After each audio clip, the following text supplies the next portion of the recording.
Um dia João Batista deu um testemunho de Jesus que eu queria que você meditasse e que eu também preciso meditar para eu entender.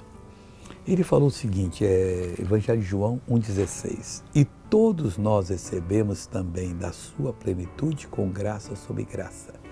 Tudo que nós recebemos de bom na vida, olha, tem países que não tem cristão praticamente, um ou outro ali escondido, é proibido. E, no entanto, Deus abençoa eles com tempo de paz, de fartura, com pessoas que conseguem remédios para curar as doenças. E por que Deus não mata aquele pessoal? Porque Deus ama todos eles. Todos nós, independente de onde vivemos, temos recebido da sua plenitude. Ele é pleno em todo sentido, em abençoar, amar, curar, libertar e perdoar. E com graça sobre graça. E quando nós pregamos o Evangelho, então as coisas multiplicam e vemos grandes prodígios realizados à nossa frente. Pregue para os seus amigos a palavra e você vai ver também. Veja essa pessoa que foi abençoada. Eu não consegui andar por causa da dor.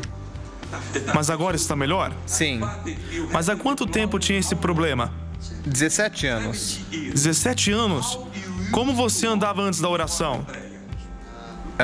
Eu escorregava muito, eu não ficava de pé. Não ficava Não. de pé? Então me segue aqui, me segue aqui. Vamos dar uma caminhada aqui. Ande comigo. Ande comigo em nome de Jesus. Me segue. Você pode correr. Você pode correr. Agora está bem.